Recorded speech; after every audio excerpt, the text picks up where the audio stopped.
Assalamu alaikum, dear brothers and sisters. Today we bring you stories of resilience, faith, and divine support that continue to unfold in Gaza, even amidst unimaginable hardship. In moments of profound struggle, we witness miracles that remind us of Allah's infinite mercy. Just as the Prophet Muhammad ﷺ taught us to keep our trust in Allah, the people of Gaza show us the power of faith even in the darkest times. From the inspiring final words of a man who had never spoken, to the calm presence of angels with children trapped beneath the rubble. These stories highlight the strength that Allah grants His servants when the world seems to turn against them. Join us as we explore these miraculous events and the unwavering spirit that keeps Gaza's heart beating. May these stories deepen our own faith and trust in Allah. Stay with us. Story 1. A great miracle has just happened in Gaza. During an airstrike, a Muslim man was badly injured. He was bleeding heavily and was close to death. An imam came to him and asked him to say La ilaha illallah, because the Prophet ﷺ said that whoever's last words are La ilaha illallah will enter Jannah. The imam urged the dying man repeatedly, say La ilaha illallah, say La ilaha illallah. The man tried to say it, but struggled because of the intense pain. Finally, he said, La ilaha illallah, and passed away. After his death, an elderly woman came to the imam and said, "Oh Imam, that was my son, that was my son." The imam replied, "I have good news for you. Your son said La ilaha illallah before his death." Upon hearing this, the old woman began to cry. She cried and cried. The imam tried to comfort her, saying, "Don't worry." Allah said, "And do not say about those who are killed in the way of Allah that they are dead. Rather, they are living with their Lord, but you do not perceive it." The woman replied, "I'm not crying because of that. I'm crying because my son was deaf and mute. He never spoke in his entire life." The imam was shocked and deeply moved, and he too began to cry. Allahu Akbar. Allah gave that man the ability to hear and speak so he could say La ilaha illallah before he died. Alhamdulillah. May Allah forgive us and grant us the honor of saying La ilaha illallah before our own death. Story 2. Allahu Akbar.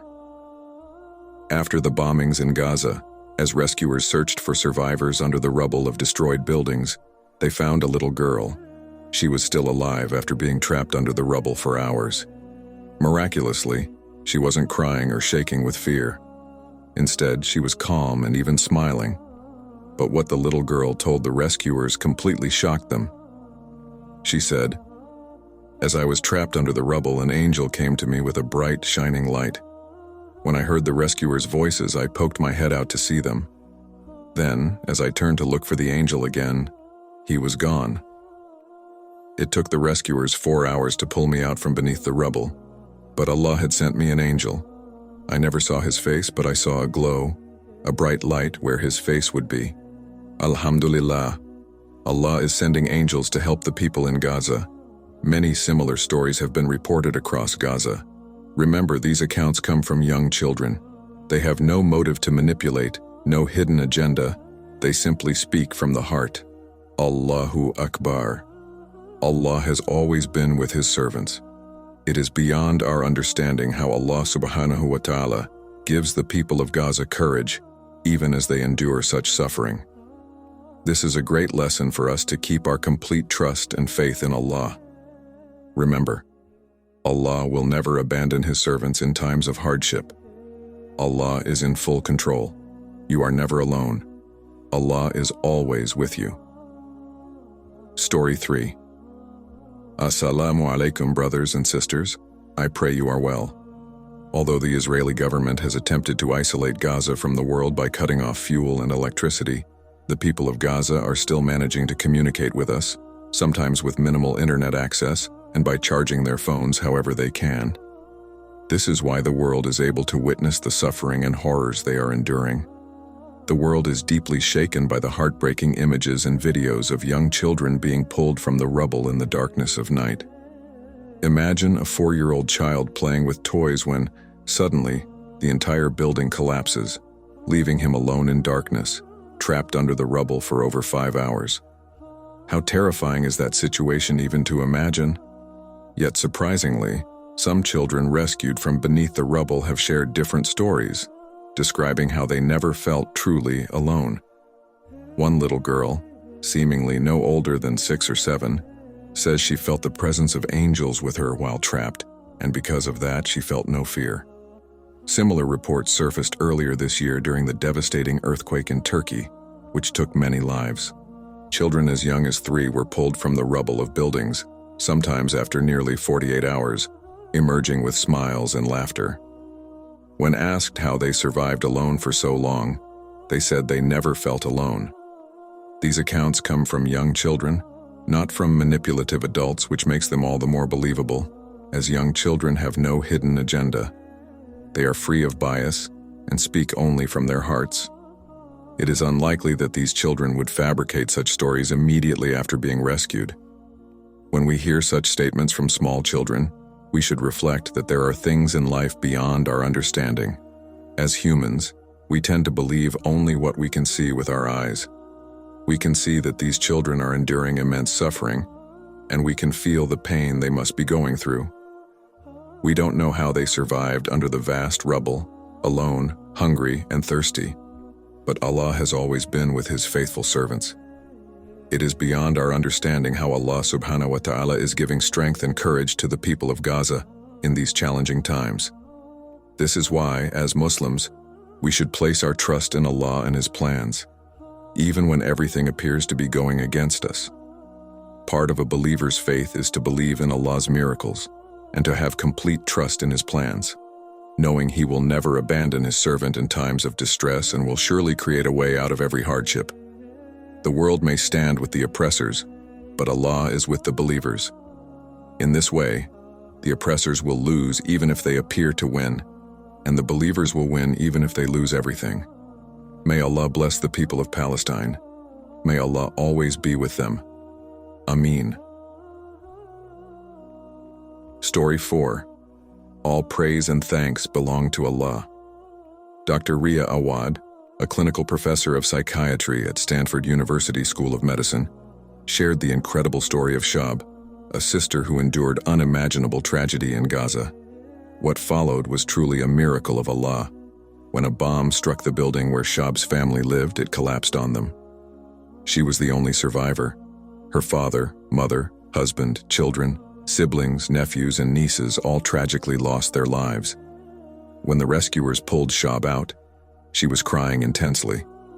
She kept saying, "Ya Allah, what did I do to displease you so much that I was not granted martyrdom like my family? Ya Allah, why was I not allowed to be a shahida like them?" This is how much the people of Palestine love to embrace martyrdom for the sake of Allah, alhamdulillah. But Allah had a plan for Shab. Indeed, Allah is the best of planners, and His plan for Shab soon became clear. Shab was actually a professor of psychology at the Islamic University of Gaza. Just a few weeks after being rescued, she was smiling, enthusiastic. She wasn't sad or complaining. She was genuinely happy. So, what changed in those few weeks? Dr. Shab said that after being pulled from the rubble, "I had nowhere to go. My family was gone, my house was gone, my university was gone, everything was gone. Where would I go?" She wandered from house to house, tent to tent, from one building to another, searching for food. There was devastation everywhere. She was hungry, an unimaginable hunger. For days she drank only salty water, with no food or shelter. When someone finally offered her a small piece of bread, it felt like gold.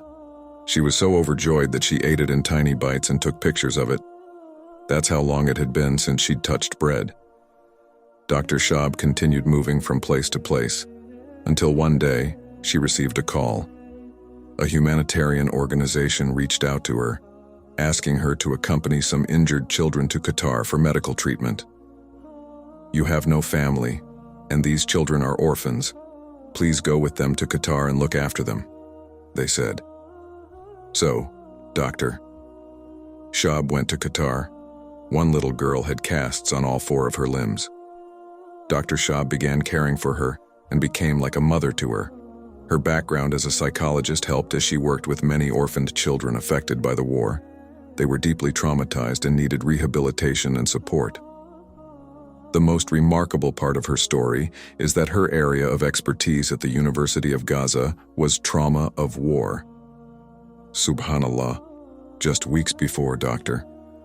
Shab had cried asking why Allah had not accepted her as a martyr, but Allah the Almighty had a greater purpose for her.